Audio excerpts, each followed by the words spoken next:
할렐루야. 6월 12일 오늘의 말씀입니다. 오늘 말씀은 고린도전서 7장 25절에서 40절까지의 말씀입니다. 오늘 말씀은 7장 1절에서 25절에 이어 결혼과 관련된 주제를 다루고 있습니다. 특별히 약혼한 사람들 그리고 홀로 된 여인에 대한 권면의 메시지를 담고 있습니다. 26절에 사도 바울은 내 생각에는 이라고 하는 표현을 사용합니다. 이 말은 곧 고린도인들을 향한 강한 명령이라기보다는 권면의 메시지를 담고 있다는 이야기겠죠. 오늘 우리의 삶 속에서 우리가 처한 환경과 상황은 다를 수 있습니다. 그 각각 다른 삶의 모습이 있지만 사도 바울이 오늘 고린도인들에게 그 다양한 환경 가운데 처해 있는 사람들에게 던지는 메시지 하나가 있습니다. 그 메시지는 35절에 이야기하고 있는 것처럼 주어진 상황과 환경은 다를 수 있지만 그것과 상관없이 우리의 각자의 자리에서 하나님을 기쁘시게 하는 삶을 추구하라 라는 메시지입니다. 우리는 흔히들 이렇게 얘기하죠. 어떻게 하는 것이 하나님의 뜻일까요? 이 사람과 결혼하는 것이 하나님의 뜻입니까? 아니면 이런 상황에서 누구를 선택하는 것이 하나님의 뜻입니까? 이런 질문들을 하곤 합니다. 하지만 중요한 것은 우리가 정말 중요한 가치를 가지고 있다고 한다면 그 상황에서의 그 모습은 큰 문제가 되지 않을 것입니다. 나름대로의 사도 바울의 권면이 있었지만 그러나 중요한 것 한 가지를 잊지 말고 그 중요한 가치를 소유하라 라고 사도 바울은 오늘 말씀에서 이야기하고 있습니다.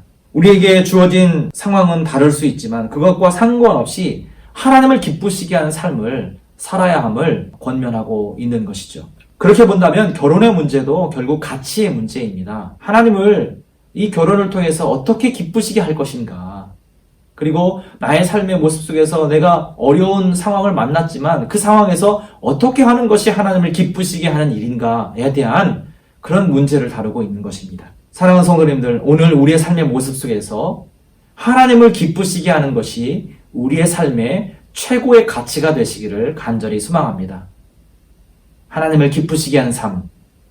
우리의 상황과 모습은 다르지만 그 다른 모습과 상황 속에서 어떻게 하나님을 기쁘시게 할지를 고민하고 그리고 그러한 삶을 추구하는 우리 모두가 되었으면 좋겠습니다. 그것이 우리의 가치가 되고 또 그리고 그 가치를 우리의 삶 속에서 살아내고 또 살아내는 우리의 삶을 통해서 우리는 그 자체로 삶의 가치가 되는 그러한 삶을 사시기를 간절히 소망합니다. 사도 바울은 이전 7절의 말씀에서 이렇게 이야기하죠. 나와 같기를 원하노라. 사도 바울은 이미 그러한 하나님 앞에 하나님을 기쁘시게 하는 삶을 살고 있는 나를 본받으라 라고 하는 표현을 사용하고 있는 것처럼 이미 자신의 삶은 하나님을 기쁘시게 하는 삶이었기 때문에 많은 사람들에게 그 가치 있는 삶을 본받으라 라고 이야기를 했던 것이죠.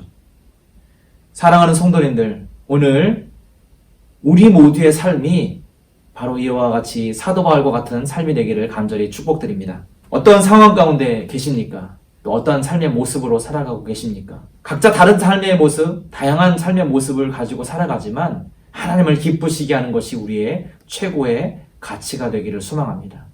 그리고 그 가치를 우리 삶 속에서 살아내시고 그렇게 살아가는 우리의 삶이 그 자체로 가치 있는 삶이 되기를 간절히 축복드립니다. 기도하겠습니다. 살아계신 하나님, 오늘 우리의 삶이 하나님을 기쁘시게 하는 삶이 되기를 원합니다. 하나님을 기쁘시게 하는 삶을 살아내어 그 삶이 많은 사람들에게 빛과 소금의 역할을 감당하는 귀한 축복의 통로 되게 하여 주시옵소서. 감사드리며 예수님의 이름으로 기도합니다. 아멘. 오늘도 가치 있는 삶, 하나님을 기쁘시게 하는 삶을 사시기를 간절히 소망합니다. 아멘.